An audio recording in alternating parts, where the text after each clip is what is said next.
Well, howdy hodily, blankers, and welcome to this latest episode of Not 40 Just Blank.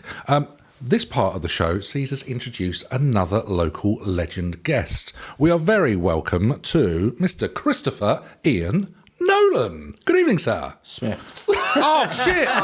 Do you know what I've done? Please keep that in. Oh, do you know what I've done? No, don't do that. Yes, I even wrote it. Barry, keep it in. I've even written, look. Don't let him off. Why Don't let him off.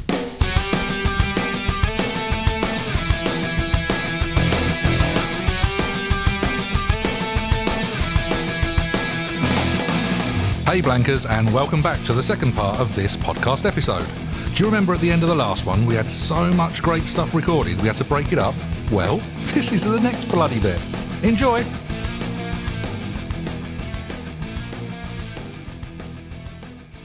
Well, howdy howdy Blankers, and welcome back to the next part of this episode. We're joined as ever by a local legend guest, and we have with us a local director and filmmaker, Christopher Ian Not Nolan Smith. Woo! Good evening, sir. Woo-hoo-hoo! The Camp Ghosts are back. Oh. Well, welcome. Thank you very much for giving up your time and coming to meet us. Thanks for having me. It's been a pleasure thus far. So, for the benefit of the tape and all of the listeners, can you sort of give us a quick précis of who Chris Smith is? Yeah, so I am a local. I'm not going to call myself a local legend. We can do that for you repeatedly. You know, you can do that for me. Yeah. But I'm definitely local. I grew up just around the corner from where we're recording right now. And and I became, at some point in my adult life, a filmmaker. And having worked in sort of music and TV and advertising for a while. And a few years ago I made a film about Basildon called Newtown Utopia, which sort of seemed to do surprisingly well for a film about Basildon. And and that's me really. And I kind of focused on developing other film projects and direct TV adverts and things like that to pay the bills. And yeah, it's nice to be back in Benfleet again. Well, welcome back to the manor. So whereabouts are you at the moment then? In terms of have you moved away from the area as well? Yeah, I moved. So I escaped quite early. Well, I went to university actually. Yeah.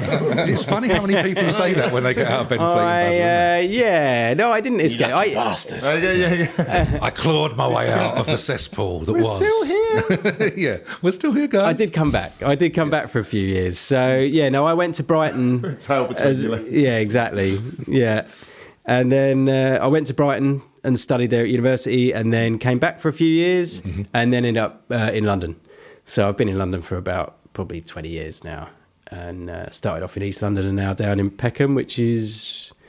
It's got a lot going on. I see lots of people having fun as I walk back towards my house. Morosely trudge back to my... to cook pasta for my kids. And Is it still a bit like that, Peckham? So Peckham is very vibey. Yeah. It's like there's a lot going on, and there's a lot of young people moving there, and all the properties have gone really expensive. Really, it's the gentrification. And, it's that, but it's still got a bit of the old, that sort of. It's still rough around the edges, so it's quite nice in that way. But there's a weird split between the sort of white middle class people and the sort of African and Caribbean communities that have been there since the sort of 70s, 80s, 90s. So, but generally, everyone's enjoying themselves and looks like they're having a good time.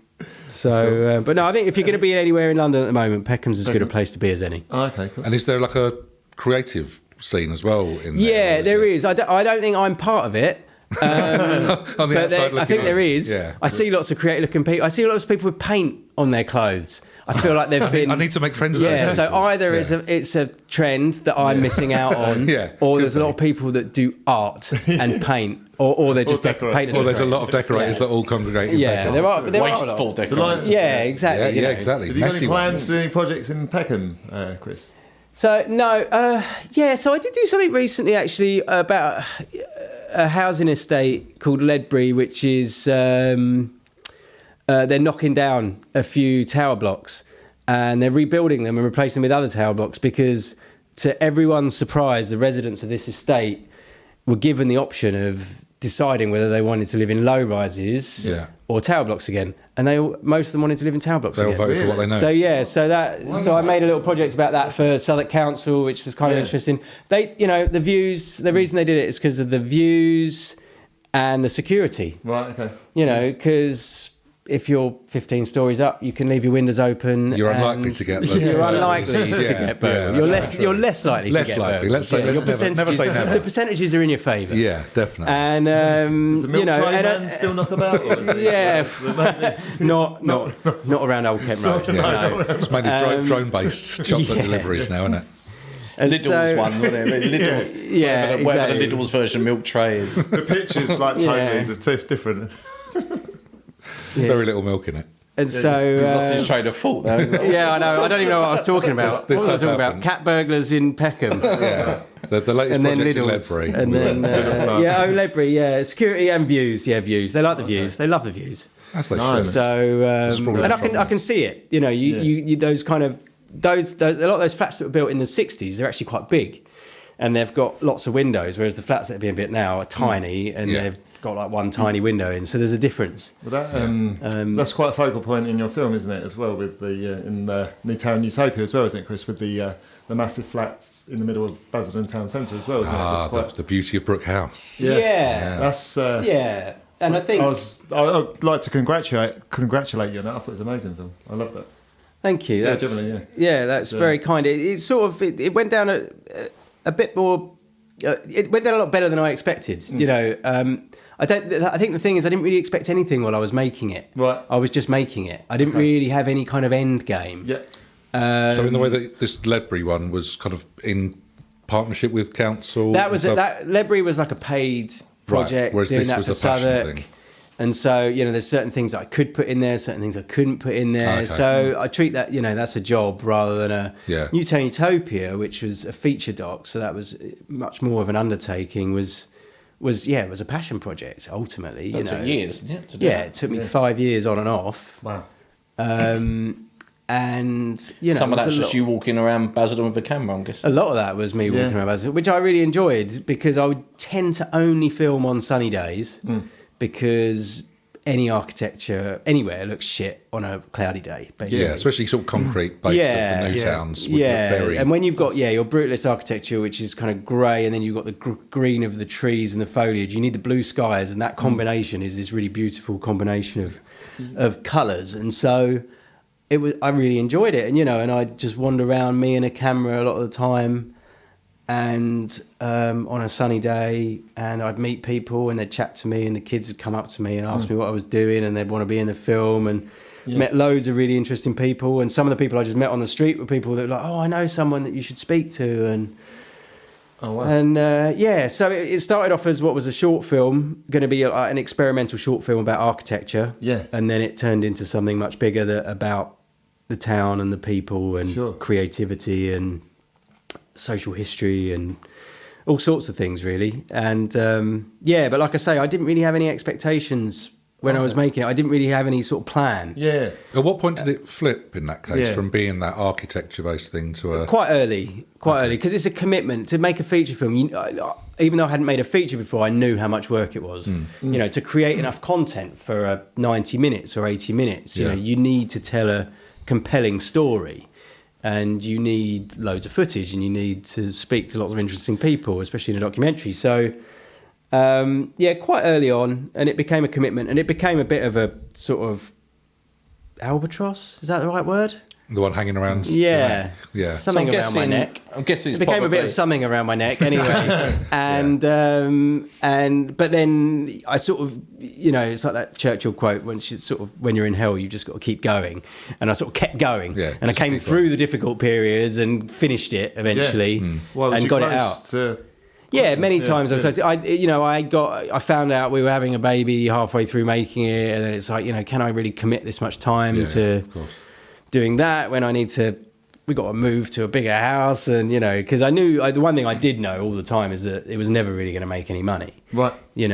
because it was a very niche subject matter, Yeah. and the chances of Netflix buying Newtown Utopia were always slim to none. Yeah. I thought maybe there was a chance the BBC might be interested, but apart from that, I knew that there was never really going to be much distribution or money coming in at the back end. So it was always a passion project. Well, I'm quite surprised by that, because there's I like watching a lot of documentaries, and there's a lot of documentaries like that. It seemed like it'd be perfect for something on like even a Sky documentaries or like but they're usually ones they make themselves. Yeah. Right, okay. So BBC will only usually buy things in for like Storyville, or they don't acquire that many documentaries. Okay. They make them themselves. Yeah. Except they don't really so much anymore, because BBC 4 isn't really making docs. Yeah. Which is a real shame, because they were the only kind of TV docs I used to watch, about arts and architecture and history and all those things. They're still doing Arena on BBC now. Sky Arts is interesting now, was less interesting 4 years ago. Yeah, sure. But they are, they're putting quite a lot of money into some interesting arts docs now. And in fact, I think probably Sky are probably the main sort of commissioner of arts documentaries now in the UK. Okay. So, maybe 4 years ago they might have been more interested in it. But it's niche. It's also quite London-centric in its own way, even though it's not about London, it's about people from London. There's a lot of that sort of the commuting side of things. Yeah. People coming in from the East End of old. That generation of people coming in, wasn't it? Exactly. You've got to be quite lucky, haven't you, in terms of timing with those sorts of things as well. Yeah, you have. And I mean, although the way I look at it, I got lucky because I got into like 50 cinema screens, and we had a proper theatrical release, which now, if Newtown's Utopia was coming out, there's no way it would get to that. I reckon it'd get into 5 screens, and it would be a real push, because post-COVID, the whole cinematic theatrical distribution, the approach towards cinematic theatrical distribution has changed completely. Right. Lots of cinemas are really struggling, so they can't take risks. Okay. You need like 100 people. Someone told me that you need 100 people in a screening to make your money back, basically, when you're including all the overheads of running a cinema, basically. Yeah, sure. And Utopia rarely got 100 people. Really? Yeah. It played for 3 weeks at the Barbican because it was the perfect location for it. Okay. It was sold out a lot of those. But when it's playing in, like a small cinema in Newcastle or whatever, like there's only so many people in Newcastle that are into architecture, social history. Like similar new towns like Milton Keynes and... Yeah, we did a bit of a tour, and I sort of did a Q&A at those as well. So it's great, but like I say, I feel lucky that it came out when it did. I've got my brother-in-law, who's also a good friend of mine, is a documentary filmmaker. He has been making a film for longer than I was making Utopia, about a guy in America who set up health camps, basically giving free healthcare to Americans, who obviously whose healthcare system isn't free. So there's a lot of poor Americans that just end up getting ill and dying and getting rotten teeth and all these things. And so he runs a charity that the guy that he made a film about was a guy that runs a charity that helps poor Americans. And unfortunately for him, he completed his film just at the beginning of COVID. And so when he released his film, it was during lockdowns. And so all the film festivals that were screening it in the US that now or a year earlier, he would have been flown over, got to do Q&As, got to meet loads of people, all the other filmmakers. He didn't get to do any of that. He was doing Q&As in his bedroom at 3 a.m. And so he was robbed of that experience, and a lot of other feature filmmakers were robbed of that experience as well. So I feel lucky that I was in before that, really, because definitely. I think that the whole kind of the way cinemas work now has changed, and obviously the streamers, Netflix, Amazon, Apple, have got so much power now and so much money compared to the old school film financiers and distributors. It's a bit like Chelsea going scattergun just with purchasing thing, isn't it? There's so much purchasing power with those guys. They can just throw it out. And the main thing is they fund films outright. Right. The old days of financing films was like a patchwork quilt of like, right, we've got this bit of money from there, this bit of money from there, this bit of money from there. Yeah. And it's painful. Producing and financing feature films was always painful. Even, if you had a big name or a big cast and a great script, it would still be, lots of sources of finance. Whereas Netflix come in and it's like, right, what's that, 20 million budget? Yeah, we'll just pay for the whole thing. So everything's a lot easier.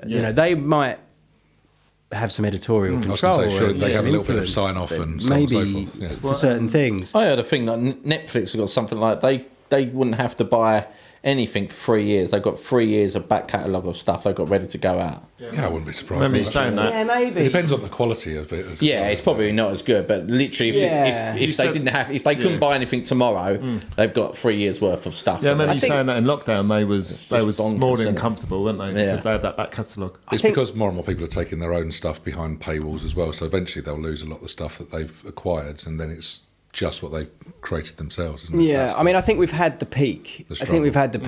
And now there's much more of a fight going on for people's eyeballs because there's more people around. And the thing is, Apple and Amazon, what they've got other aspects of people's lives that they can tie their channel into. So Amazon's got obviously the whole retail empire. So Amazon Prime isn't just about, it's a bundle. Right. So, and Apple have got all their technology, and which is in everyone's hands and pockets, and so I think they will probably.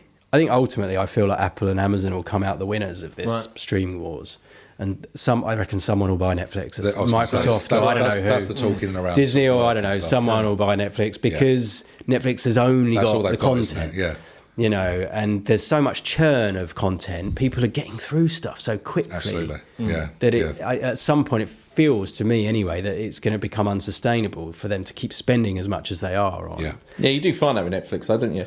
At one point when you first got it, it was, this is amazing, and then 6 months later you're running out of stuff to watch. That's the first one that people drop, isn't it? Because it's like, that's all it is. It's just, as you say, streaming. It's just that love film. DVD rental place. That's what it was, wasn't it? Yeah, but it's been like it's been quite a house. If you work in high end TV, you know, it's been a good period. It's been a great period the last few years. Like all the studios around London are packed. Everyone, you know, all the good talent, all the heads of department, all the crew members are booked up. You know, it's really difficult to get people and find talent. There's a massive shortage of actors as well, because there's so much being made in the UK and especially in London and around London. So it's been a really great period in some ways, and a really good time to be making those kind of TV shows. And so it'll be interesting to see whether how long that carries on for. Say, if that carries on. And with your film, Newtown Utopia, you said about it being a short originally. I'm guessing it's when you probably met the characters that you decided to, because would they make the story more interesting? Yeah, I mean, you know, documentary is all about the characters and their stories and the kind of emotions that their stories and their lives bring to a film. Really, even though Newtown Utopia was about a place, it's not about the place. Because the talking heads, that's it's when you're hearing their personal stories, and it's really interesting, isn't it? And you're exactly right. It was when on meeting a couple of people in particular, and I just thought I spent maybe a day with them, or even just a beer or a lunch or whatever, and I just thought I want to spend more time with you, you know, and I want to talk to you in more detail about these things. And I think some of the stuff you've got to say is funny and weird and you know, and tragic and all these things. And that was really the catalyst for just deciding to spend, seeing that there's a story there, seeing that there's a story that resonated with me. And I guess me as someone who sort of came from this, you know, I didn't grow up in Basildon, but I grew up in Benfleet, which is next door. And, you know, I used to go there a lot as a kid. And I didn't really notice this until afterwards. I was chatting to a friend a couple of years after I'd made the film. She went, but that film's just about you, isn't it, really?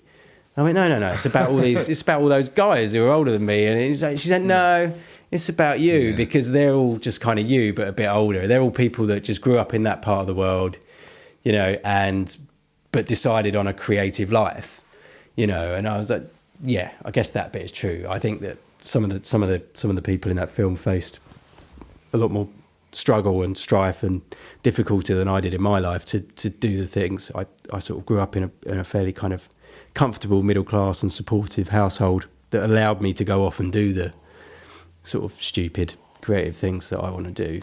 I think some of those people had to battle for it a lot more and continue to do so. But I think ultimately it was realising that there was a story that I really wanted to tell and that I was passionate about, and it was through the people, you know, the various kind of characters. was going to say, you got some like really good names in there as well. You got like Jim Broadbent as well. How did that come about, Chris? I sent an email to his agent. Yeah. I mean, it was. Was he the voice you had in your head, or was it kind of you don't want to say in case he's listening, Jim, much respect. Yeah. But did you approach a few and he came back, or was it? No, he was the first person. I think I approached 2 people at the same time. Yeah. You know, I tend to be like quite a pessimist around around things like that. So I'll assume that you're going to get rejected by everyone. So I'll never do the thing where it's like, I'm going to wait to see if so and so gets back to me, because then you'll be like 6 months, a year down the line, and you'll just be sitting by a phone or whatever. Yeah. So I think I sent it to Mark Rylance. Okay. Yeah. And Jim Broadbent, who were 2 of my favourite actors. And Mark Rylance, I got a very pleasant email back. A note from him, I think, via his agent. I think he was just very busy. He was shooting a Steven Spielberg film somewhere, and I was like, "That's fair enough," you know. As a way, sure. And then Jim Broadbent was up for it, and because ultimately voiceover. The great thing about voiceover is it's a couple of hours in a studio. Absolutely. So it's not like you've got to fly them over to somewhere for 3 weeks and pay for their hotels and all that. I just had to pay for the studio time and pay for him, so it was as simple as that. That's simple, and I'm sure that he made a call and was into the project, because he's not just going to do it for no reason. Sign up to everything and anything, but and he was a lovely guy, and I hung out with him for a couple of hours, and then that was it. Were they the actual speeches that were used from? Like, yeah. There was nothing. It was all extracts from actual speeches that were used, and And how much is on the cutting room floor? Yeah. 5 years of filming, I bet you got. There's a lot. Yeah, there's a lot of the interviews. Yeah, a lot of the interviews. Yeah. And then even a lot of the stuff that I shot are just of the places that I just didn't deem was good enough. Right, okay. Because ultimately I went into the film, I wasn't really a DP, a camera operator. I knew how to use a camera. So there's a lot of things that I would have shot in a certain way, and then I'd bring into the edit, and then we'd be like, actually, I wish I could. And I guess the blessing and the curse of making a film about somewhere that's only an hour's drive away is that you can always whip back. I know. So the amount of times I'd just be like, right, I'm going to go back and shoot that building in a different way, and then and so that happened quite a lot. So it was. I did reshoots, and there's not many people that get to do reshoots on a documentary, but because it was so local and because I was doing it myself, I could do it because I didn't have to pay anyone. I didn't have to. It was just the cost of petrol to do it. So there's a lot on the cutting room floor, and there's a lot of really interesting chat with the contributors and the interviewees that didn't make it, and not because it wasn't interesting, but it's because ultimately with a documentary you've still got to find a story a story thread that runs through it. Yeah. And so a lot of things just fall by the wayside. And also, if there's repetition in what things that people are saying, you've got to pick the person you want to say that at a certain time. Yeah, presumably, all about one place. There's a lot of similar comments. And a lot of the contributors of film were of a similar age as well. A lot of them were of that generation, sort of post-war, were kind of kids in the early Newtown. So would it have been linked to Depeche Mode and stuff like that? So they all went to like a couple of schools. Yeah. There was Vince Clarke, who became Erasure, but was part of Yazoo, with Alison Moyet. And then there was Depeche Mode, and then and Rob Marlowe, and they all knew each other. They all hung out at the Towngate Centre, the old Towngate Centre. Yeah. They were all part of the same group, and so there's that real kind of. There was a scene for a little while, a synth pop scene that came out of Basildon. Was you close to getting Alison Moyet or? I was in touch with her, but it never happened for whatever reason. Oh, okay. So, we were in touch. I think she befriended me on Facebook, but we were in touch. But for whatever reason, I don't think she lives in the area now. But it never happened. So I did try. I didn't really even try with the Depeche Mode guys because they just felt so untouchable. And also, I think the film, in its own way, is about the people that didn't end up moving to LA. So, and is probably better for that. You don't want to take the limelight off. No. They've had enough of their share. They definitely have. And well done to them. And I might have sold it to Netflix if I'd have got Depeche Mode. I was going to say, but then it becomes the it would have been a different film. Doesn't it? With a little bit of extra. I love the journey it took us on, and it's uplifting in the end, isn't it? Well, I found it. I just smiled my way through it because I am a Basildon boy, so I'd literally was like, oh yeah, that bit, and then I literally saw the road across from where I did live. First of all, I was like, it's a lovely little touch. So that took me on a bit proper nostalgia trip. Nice. It was nice, yeah. Really, really good film though.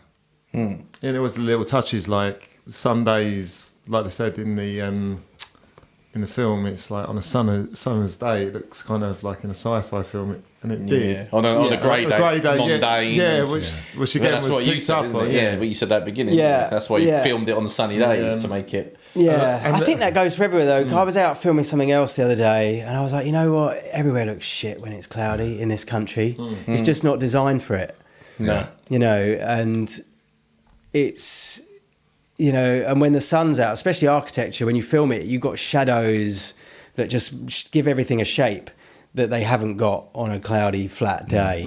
Yeah, it's So, just textureless, isn't it? You know, It's just all... and I think that's probably like a lot of British TV. When you think of like, I don't know, whenever I think of like ITV police shows, they've all, it's like they never seem to film them in the sun. It's like they always seem like they've got that kind of flat, heavy presence, cloudy dayness, which may be intentional as well. Taggart's another one, isn't it? I think it makes me, I just feel like I don't want to watch them for that reason. Yeah, it just brings you down immediately, doesn't it? Even with a happy ending, it's still... Which is why Hollywood was like became the always epicenter of filmmaking, because you didn't have to light it. Everything was filmed outside in the old days. So you needed all those hours of daylight to be able to film and for it to look good. You know, that's why it all happened in LA rather than elsewhere. So Basildon. yeah. Well, they go for the sign. They went for the sign, didn't they? We did go for the sign. God bless that bloody sign. I don't think they've still got it Are they not? plugged in yet. No. It was meant to be, but I think they cost them extra, so they ran out of money again. But there you go. So what you got coming up? Anything interesting? Wow. You could have left the question at, so what have you got coming up? What you went was... Anything.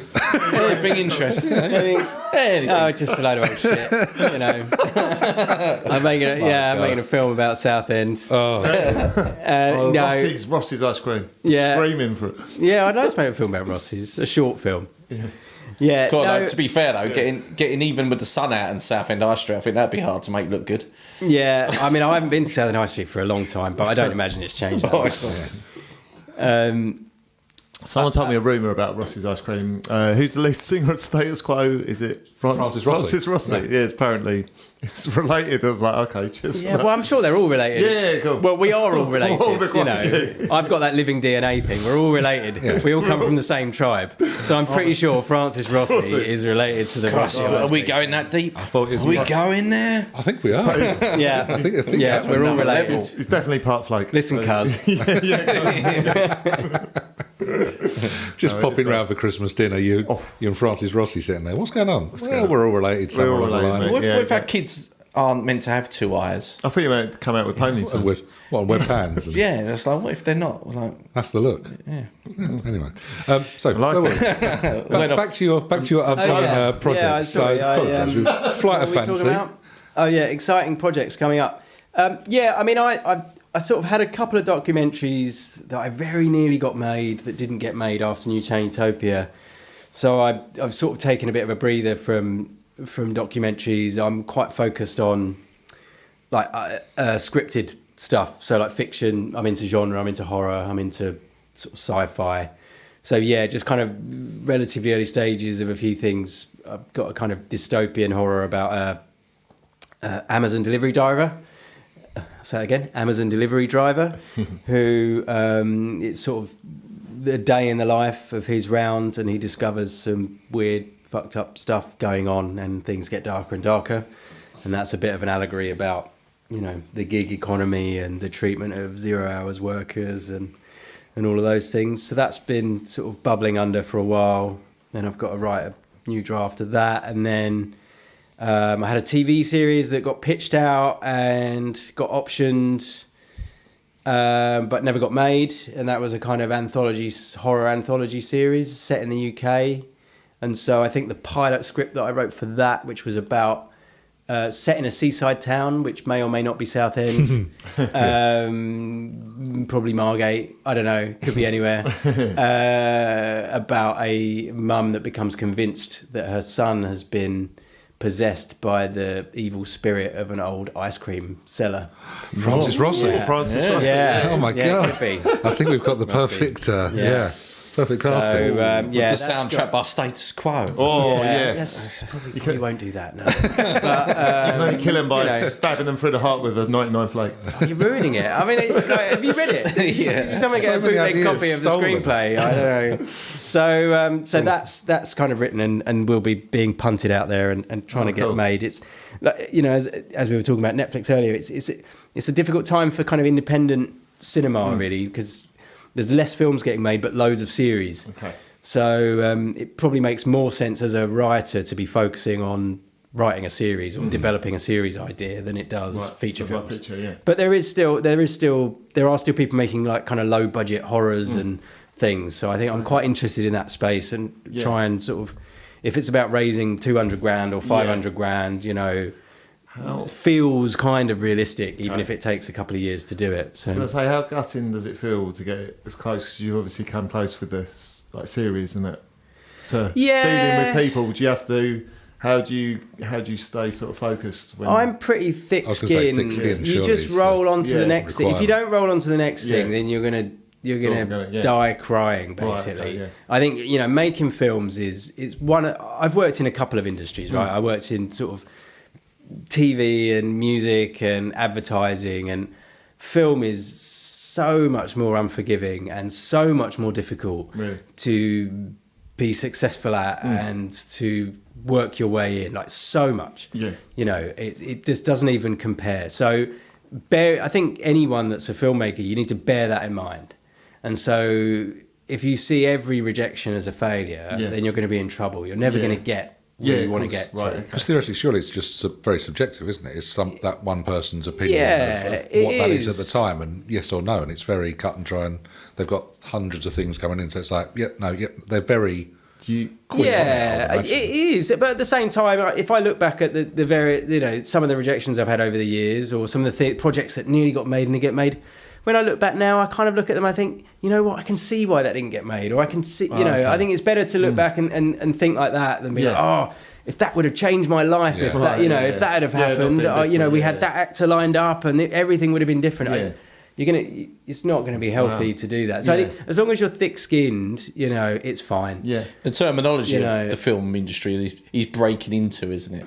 And that in itself is such a weird phrase, isn't it? You hear people go, when did you break into the film industry? It's like, what a weird, like, that you have to break into it. You don't get it on any other, like... It's so closed off that you have to and smash it's your way wrong in. as well, 'cause into you the do, film industry. you know, there's the odd person that might luck into it, but pretty much everyone else has worked their nuts off to get into it. You know, and even, you know, you get, like, directors, every now and again you'll get a prodigy like Quentin Tarantino or the French guy, Xavier Dolan, who will, like, make a film that's amazing when they're 23. There are not many people like that. You know, even, like, Steven Spielberg was shooting Super 8 films when he was, like, 8 years old. You know, so by the time he got to film school, he'd been making films for 10 years, you know, albeit in a very amateurish way or whatever. Absolutely. You know, so, like, you've got to work really hard. You make There's your own so luck many type moving stuff, parts. Like, to direct a film, you've got to understand, really, you've got to know how to work with actors and with camera and with lighting. And you need the rudimentary knowledge of all of those things. But you also need to know how to manage a team of people who are in really stressful environment over a sustained period of time to do what you want them to do. And, you know, and as a 20-year-old, I don't think I'd have been very good at doing that. It's a very good show, actually, How do As you a coerce? 40-odd-year-old now, I think I'm a lot better at it than I would have been then anyway. It doesn't mean I haven't got things to learn and all that. So I think that's the other good thing about it is that, and when I go to, like, film festivals and film events, most of the people are kind of my age. You know, it's not like it's full of 20-year-olds and I feel like some being old left behind or bastard, something, you know. I feel like I'm in the right place. Because it just takes time to be a good screenwriter. It takes time to be a good director. It takes time to be a good producer. It takes time. It takes a lot of failures and missteps and, you know, and a bit of luck and all these things. So it's a difficult industry to get into, but when it works, it can be great, you know. But I think the other thing, like I say, the challenge now is that the whole industry is changing. So and a lot of the talent, a lot of the talented writers, directors, crew, they've all just shifted to TV. Which is for a lot of people is not what they got into it for. A lot of people got into it because they love movies and they love films, and so TV is different, and it does feel like a lot of things are getting stretched out in a way that they don't need to be stretched out. So I'm hoping that there'll be a bit of a leveling out, and that the streamers will kind of begin to understand that you don't need to make everything 10 episodes or 20 episodes, and that we'll see more like limited series or films or limited 2-part, 3-part series, and it's like, actually this story only needs to be 3 parts. Make 3 banging hours rather than, as you say, stretch it out. But the only thing that's going to change that is the audience dropping off, because they're looking at the data, right? So the only thing that's going to change that, it's not going to be subjective, it's going to be purely based on, oh shit, our audiences are dropping off at episode 3 of all of our series, maybe we should rethink things. So, but we'll see.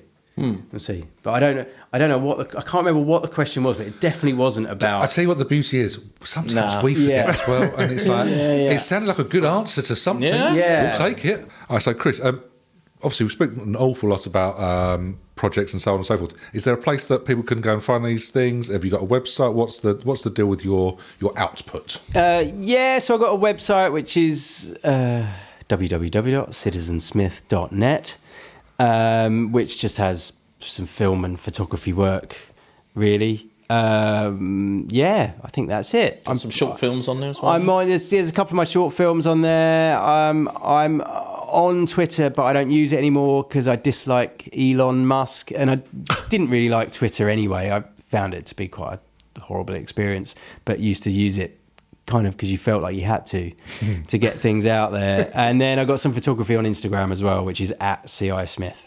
Okay. So citizensmith.net. That's right. That's the website. Perfect. We'll go and check it out, because I think between us we've watched everything that you've churned out, and it's really good stuff. It makes you proud to be a Benfleet boy. Oh, thank you very much. But so obviously we're going to strand you on the island a little bit later on. We're going to ask you about film. We're going to ask you about music. But for now, gentlemen, help me thank you, Chris Smith.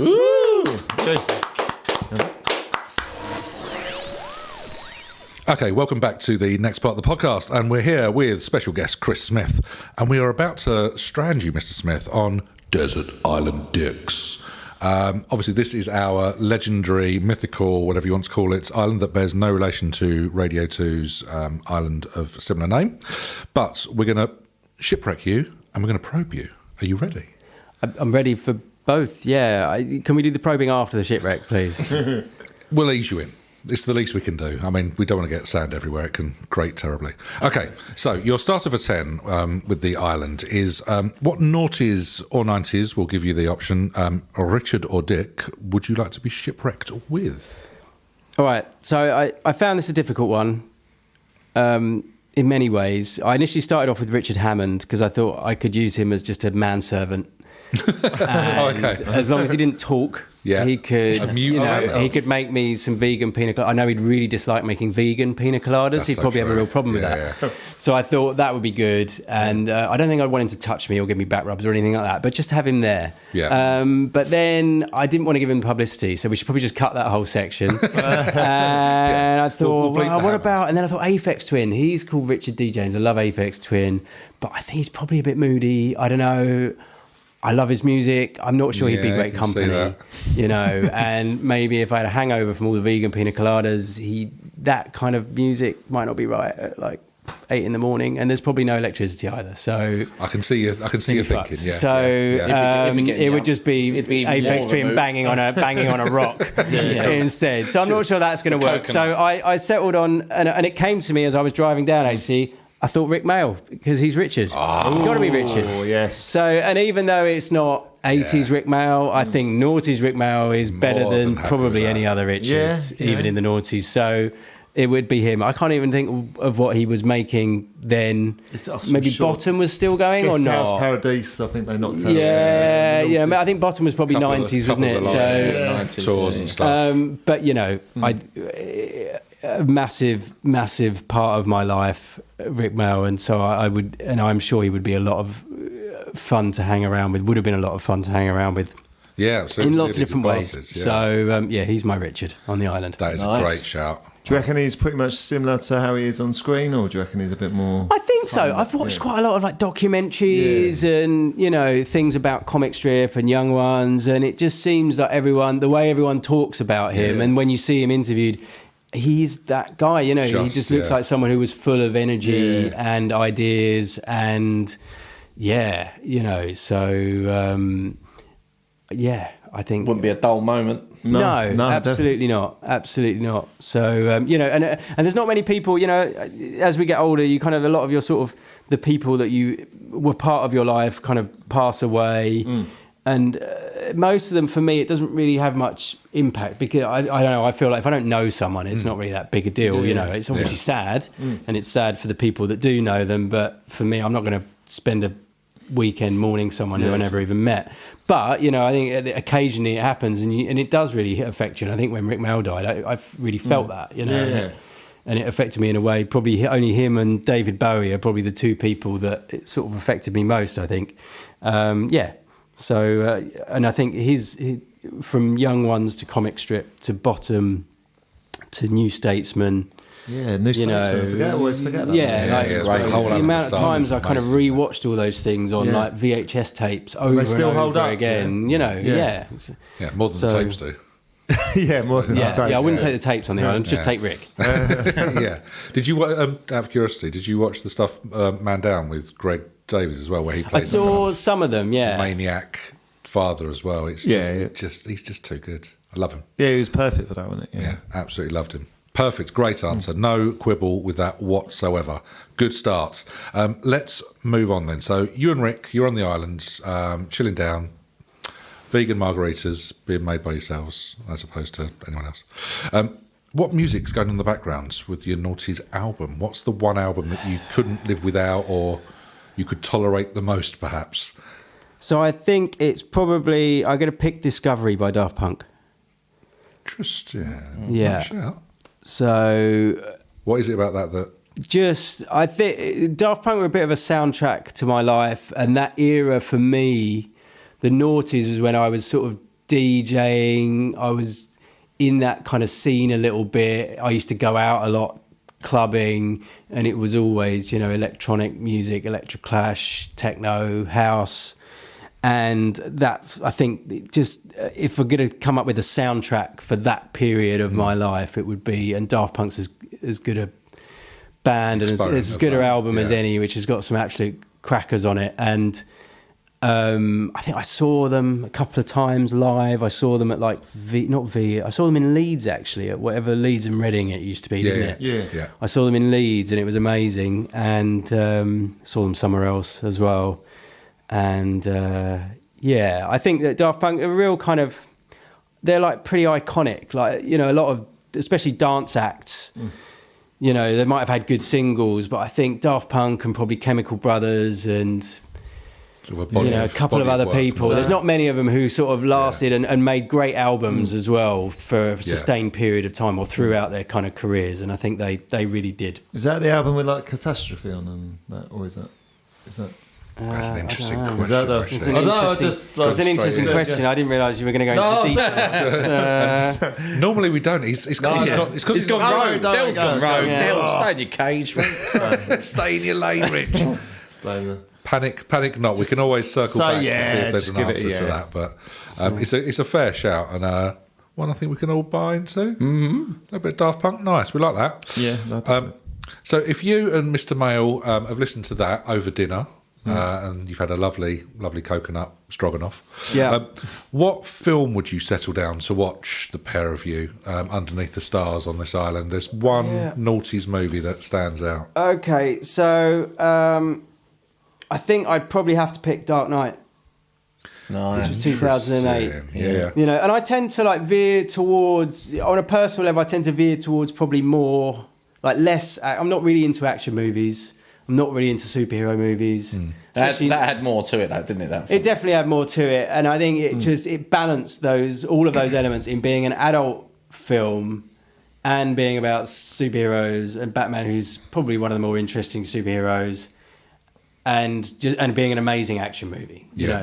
That didn't rely on just sort of pure. All of the violence in that was was not justified, but it was justified through character. You know, whereas you watch kind of like a Netflix film with someone good looking in, and they're just shooting people, and I'm not into it. I find them too noisy, to be honest, nowadays. And so, but Dark Knight, for me, it was like a pinnacle, really. And just so many scenes in it were just absolutely amazing and worked as such compelling scenes that you could pick them out individually and they'd just have a huge kind of visceral impact on you just watching them now, you know. And there's not many films that you can do that. I think Kubrick was good at doing that, you know, and I think with some of his films you could sort of dissect them in that way. But I think it just, and I think for better or worse, I think Dark Knight is probably responsible for the incredible amount of superhero movies that we're getting, because it showed that they could be incredibly successful. But it's still one of the original ones, not as in the original ones, but as in idea. Because it wasn't just a beat 'em up, shoot 'em up. It had texture and layers to it, didn't it? So many. Yeah, and it also treated Batman in a like, it was kind of original in its own way as well. It did some different things. Yeah, you know, it really grounded Batman in a world that felt like our world. You know, it might have been Gotham City, but it was shot in Chicago, and it looked like Chicago, or a cross between Chicago and New York. And you know, it felt like a real world. And it felt like the stakes were real, and obviously Heath Ledger's Joker was incredible, and the way it dealt with Two-Face was kind of quite. It wasn't fantastical, it wasn't stupid. It was like this could happen if all these weird people decided. If this rich guy decided to actually train himself up to be a vigilante and spend all his money on like making these things, this is what it would be. It would be. And it could be there could be an argument actually Two-Face is probably the hero in that film. Yeah, and I think that's kind of where they went with the sort of sequel, which didn't work as well, but was that like what happened with Two-Face. They kind of led into that, you know, with sort of Batman as the sort of darkness. Is that the one with Bane that you're talking about? Yeah, that came afterwards. But, you know, I think it just, as a cinema experience, there's not many films that I go to see more than once. I think when I was younger, I went to see Trainspotting 3 times and Pulp Fiction 3 times. Okay. And they really stick out. And then I'm sure I probably have done it, but the only other films I can think that I've seen more than once at cinema, I think, is Dark Knight, and I went to see it twice.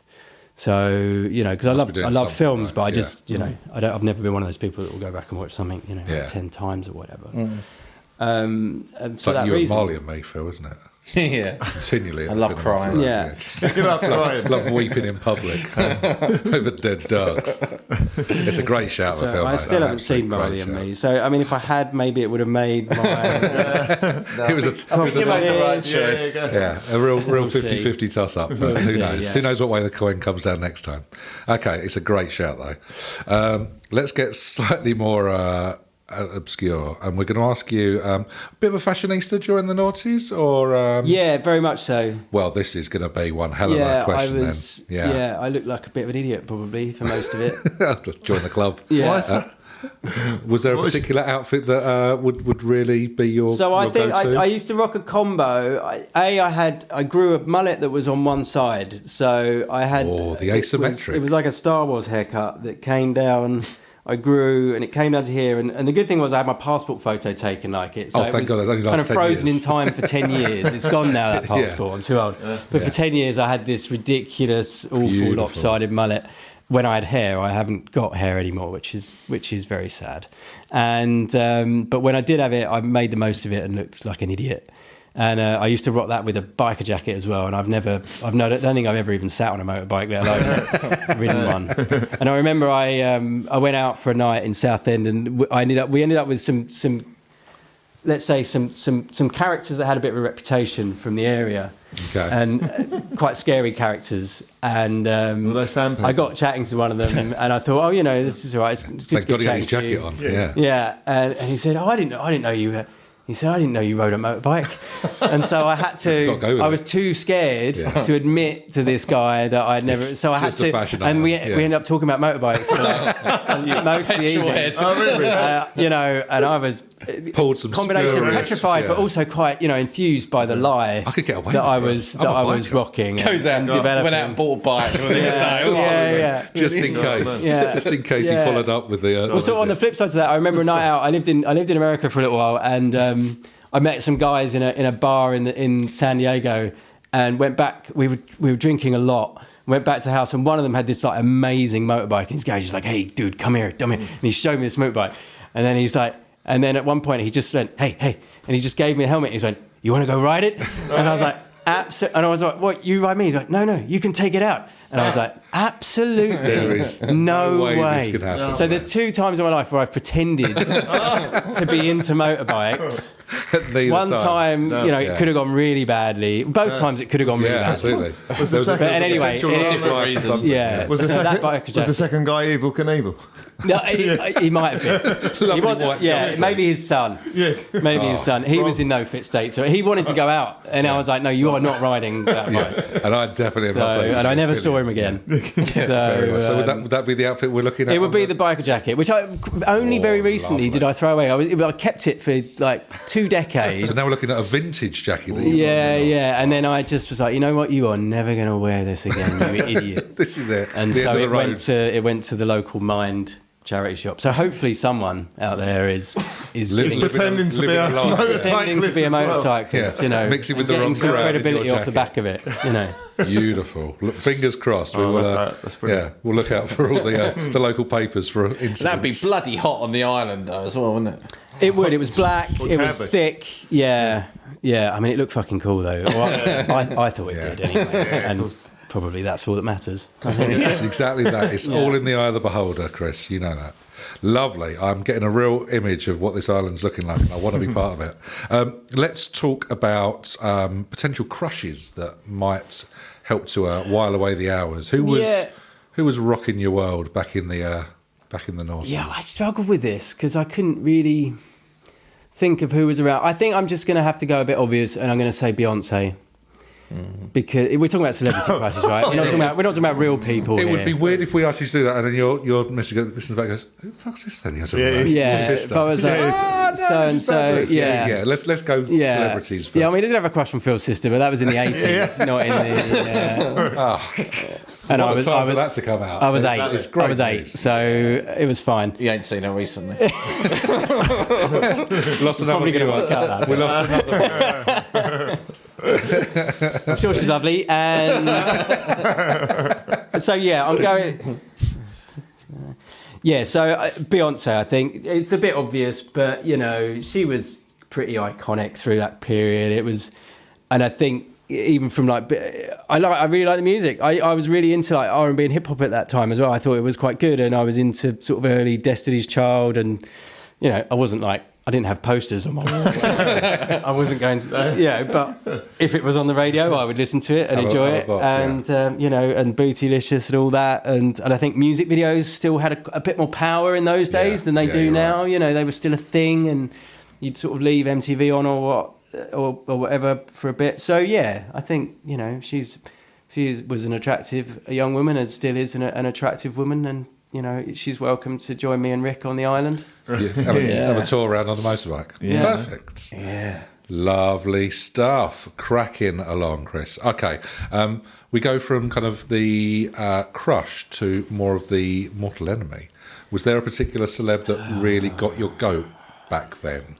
We've had sort of things like Richard Madeley come up and Jim Carrey's, that kind of thing. Ones that were like always. You already mentioned like a bit of sort of. But not Bates, it could be the other one. Hammond, a little bit of a... Yeah, I mean, I can't think of anyone in particular. I just really... All of those people, I can't stand them. Clarkson, Piers Morgan, all that lot.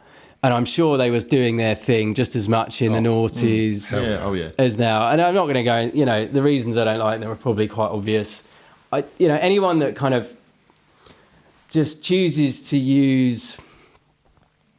their power, and their soapbox to, belittle other people in the name of, serving their own ends. It's like, why? I don't know how people are still getting away with that. And I think people are getting away with it even more now than they probably were 15 years ago. Yeah. Anyway, because of sort of social media and how everything's sort of become a bit more tribal. So I'm trying to think, who would it be? Who was the person like that was so offensive in that period? I don't know. Let's just go for Piers Morgan. He Represents it all, doesn't he? He's the epicenter. And he shouldn't upset me. He shouldn't be bothering me. Yeah, it's that kind of oxygen thief that you just don't need in your life, isn't it? And the world would be better without him. But So if he was on the island, then the world would be a better place. Town on it. Yeah. Just I'm not saying anything bad should happen to him. I'm saying he should just be on an island and not affecting everyone else's lives. Neighbouring island. Yeah, but with even smaller land mass. Less resources. Yeah, absolutely. Yeah, definitely not Beyonce. No Beyonce. Beyonce's very much on. Imagine if he stole her from Richard you. Hammond. I'll tell you what, he can have Richard Hammond. Oh, lovely. They can, do whatever they're going to do on the island together. That sounds reasonable. I think that's a nice way out. Yeah. Okay. Final question in that case for you, Chris, before we rescue you from said island, and it's the big one. It's the one that everyone needs to know about. It's the pot noodle question. Right. So a pot noodle's going to wash up just at the edge of the island. You and May will spot it first thing in the morning. What flavour is that pot noodle to really get your interest? And what boy band member are you going to have to fight to the death to secure that pot noodle? So I think flavour, I can't even remember if it was chicken and mushroom. Was there a chicken and mushroom? It's the classic. Yeah. The classic. Yeah. I think that was probably Most popular one. Classic. Probably the one that I used to eat. It's been a long time. And then boy band, I'm going to be practical. I don't want to be like, I feel like, there's been a bit of negativity with the Piers Morgan thing. Maybe we should cut him a bit of slack. Maybe he was raised badly by his parents. I don't know. So I'm not going to say someone that I dislike. I'm going to be practical and pragmatic with it. I'm going to say, who's the little one from Take That? Mark? Mark. I'm going to say Mark, because he's probably the one that I'd be most likely to beat in a fight, I think. I think smart. I mean, I might be wrong. He's probably like some judo expert, that I don't know about. And you've seen that footage where he breaks a melon with his own fingers. I might be wrong, but I think that probably I don't even know the names of other boy bands from. I think it's probably Take That and who's the one, Harry Styles. They weren't even around then, were they? No, it's like Westlife. And they all seem like nice young men anyway. So I wouldn't want to beat up Mark from Take That. But he seems like a nice man. But if I had to, in an arena. Whereby there was the only food. If we were stripped down and oiled, if I was carrying a net and a trident, and I like that you go with the fisherman one. Yeah, and then he would be my choice of opponent. It's a sensible, pragmatic approach, which is to your credit. Yeah, no arguments with any of those. I'm quite happy. I'm loving the fact that Mr. Mail gets on because he was my choice for back in the 90s. It's nice to see he's carried through. He is omni-decade the ball. That is not a word, but I'm going to run with it, and hopefully Susie Dent is listening and we can make that happen. Any answers we need to go over, gents? Are we happy with island, that? isn't it? Good, yeah. It's a fine island. Fine island. And a sub-island just across the way with Piers Morgan slowly wasting away, which is lovely. Yeah, I'm going to call the islands Basildon and Benfleet as well. So which one are you on, out of curiosity? I'll let you. We'll leave that to I think more to the point, which one is Morgan on? That's the real thing, isn't it? Yeah. We'll toss that up in. Pop it Tracy on Island. Yeah. I think he might be on a tower block of a certain name.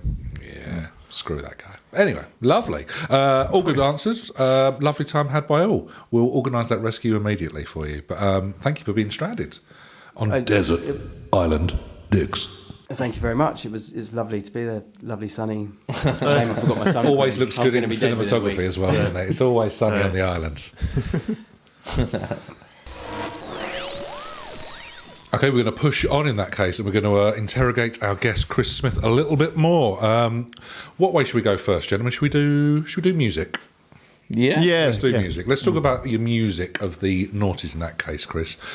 We normally do a 3, 2, 1. Would you have 3 albums that really stand out from the decade, or 3 plus a couple of also rans, perhaps. We would let you talk through your musical choice. Yeah, so I'm going to go for Discovery by Daft Punk as my kind of. I've kind of gone a bit of. I've chosen a bit of a range here because I was really into electronic music, really into dance music through that period. Mm-hmm. I did also listen to a bit of hip hop, and I did also listen to a bit, and it was that time of the Strokes and all the kind of New York bands, and I was into that scene as well. And so yeah, from a kind of electronic point of view, it's Discovery by Daft Punk. Yeah, lovely. Hip hop album is Black on Both Sides by Mos Def. Okay. Which is I used to listen to a lot when I lived in the States for a year, and was a sort of something I listened to a lot with the chap I lived with there, my old flatmate there, and we had a great year there. So does that kind of conjure back memories as well? It takes you back. Yeah, definitely take me back, and it's also a great album. So if you've never listened to it, you should definitely. This is the thing, we get sort of little bits from people as well, so that wouldn't be a choice of mine at all, but I'll definitely have a listen. Is it similar to any other hip-hop bands? It's quite, maybe of the time, but it was quite sort of like politically aware, it wasn't like aggressive, it was kind of like, just very sort of, quite mellow, very jazz tinged. Yeah.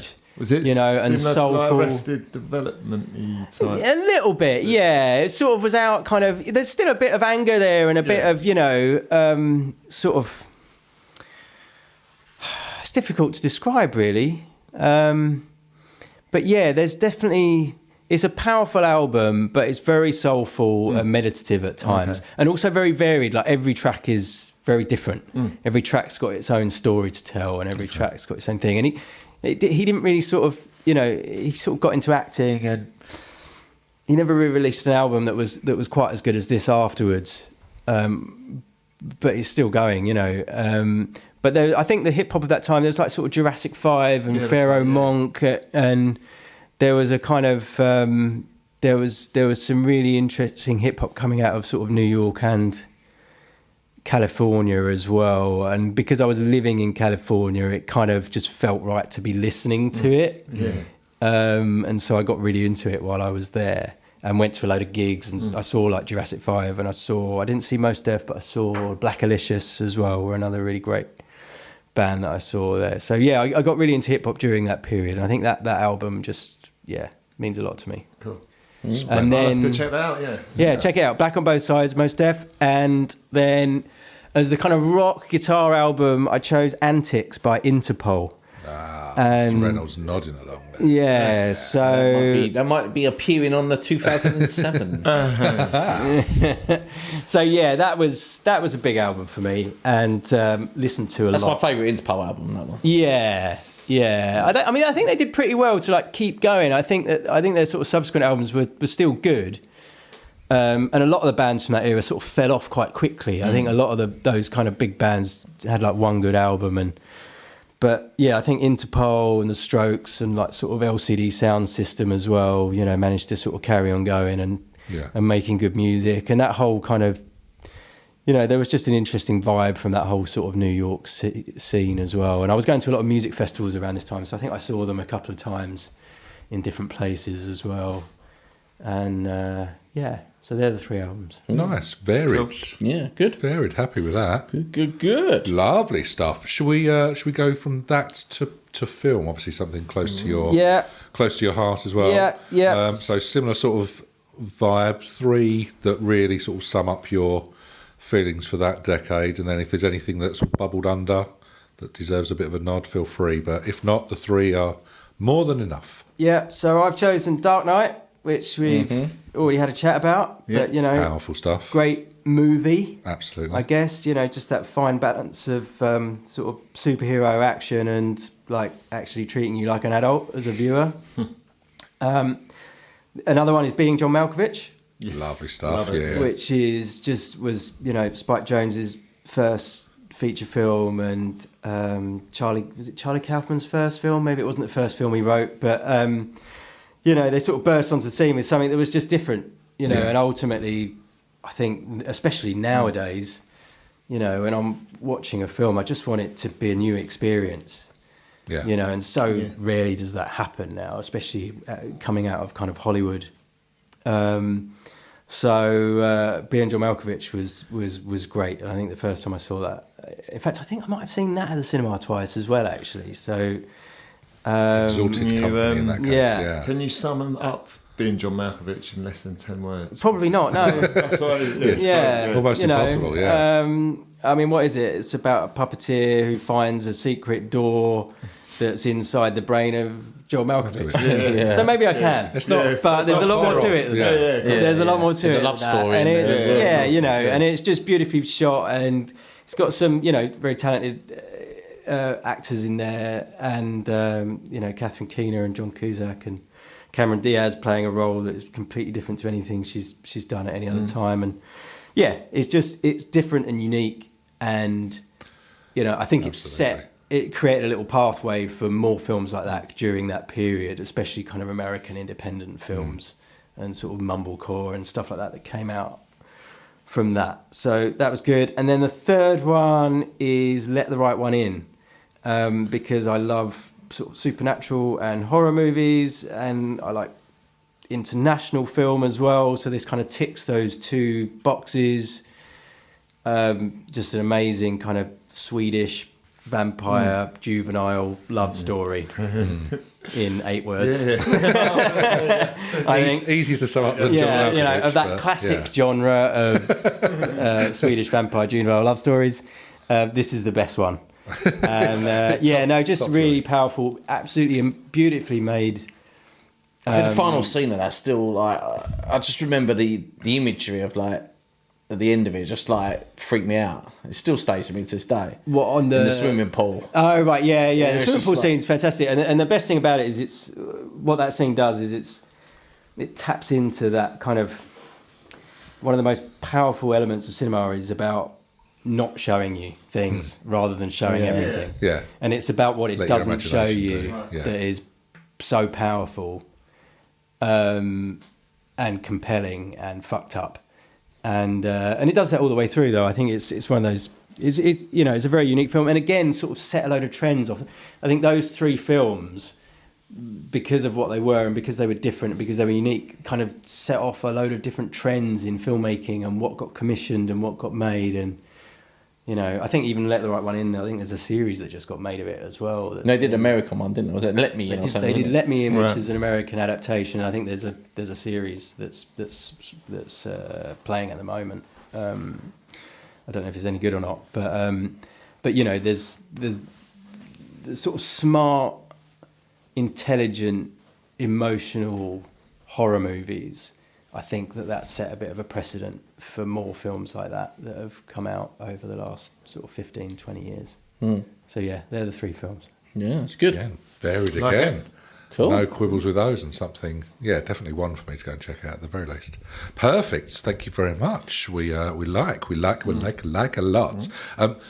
Because we're on the theme of movies, there's one other task. I mean, we want a lot. We want a lot from our guests. Yeah, but, I noticed.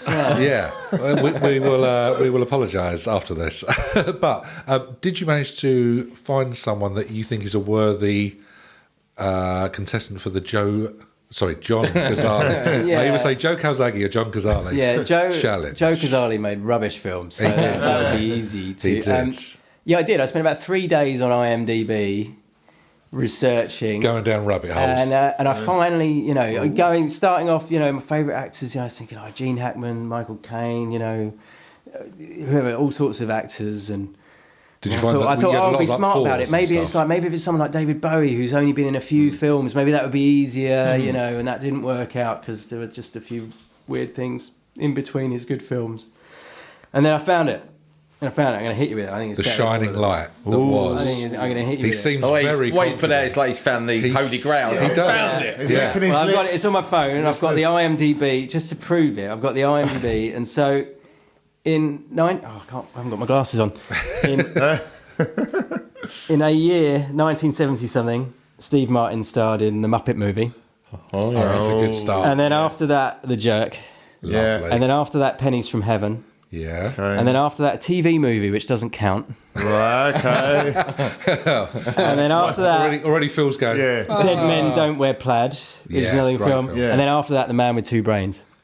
Oh. So, admittedly, The Muppet Movie and Dead Men Don't Wear Plaid aren't cast iron classics, Yeah. but they are good films. But yeah, oh yeah, absolutely. But The Jerk and Pennies from Heaven and The Man with Two Brains, Nice. Yeah. I think, Didn't someone else have Steve Martin, but they chose different I think they films. went a bit later, didn't Yeah, they? they Oh, later, right. like Roxanne and. Oh, right, okay. No. Yeah, but- No, I think they might have started with The Jerk or something like that, was it? Yeah, Possibly so, maybe. yeah. I can't remember. So you're saying it Interesting. wasn't original and I need to find another But one? the- is No, that no, what you're no, saying? it doesn't matter. no, Is that what's happening here? But the Yeah, run of shaking shit up, Chris. They did different films as well. the Like, run later of on in fire the- is Yeah. different, No, absolutely. it's your individual. That's the beauty Yeah. of it. It's your individual choice. So. Yeah, It's- so that was it. I all tried, weather. and I went through. I'm trying to think who else. Nicolas Cage had a good run at some point, and there were a few other people that you They know. all get, there's a but lot not that get quite. very close, isn't there? Yeah, it's like not 4 quite. and then an absolute stinker, or Yeah, I think well, you're going to run out at some point. it's tricky. You know, and I looked at actresses as well, and that actually I found even trickier.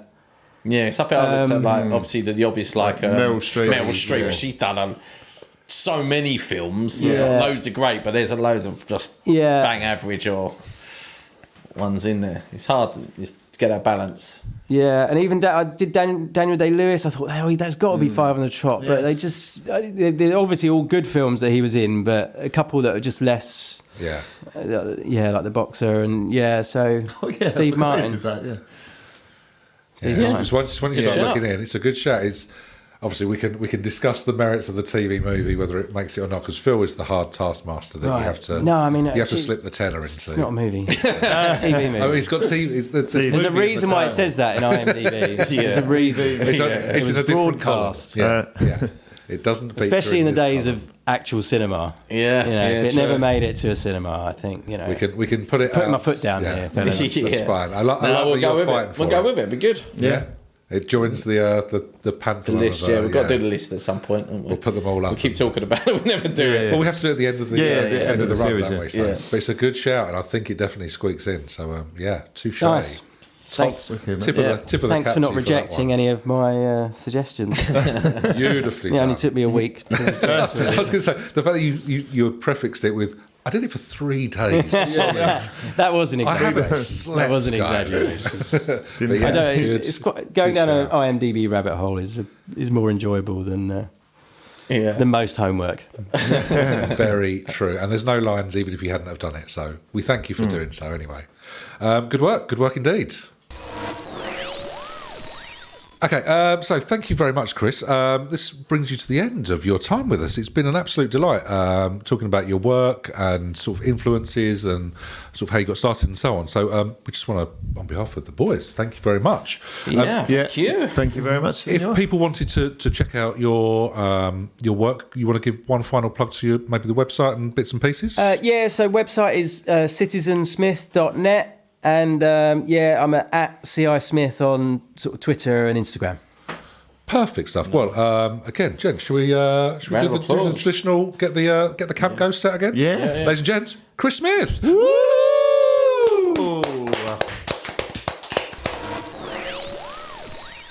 They say that all good things must come to an end, and the same is true with podcasts. So that is your lot. Stop being greedy. Go and talk to your husband or wife, your kids, a friend, your cellmate, maybe a counsellor, whoever. It's only a few days until we release the next episode, so go and do something productive. Go on, bugger off. Love you.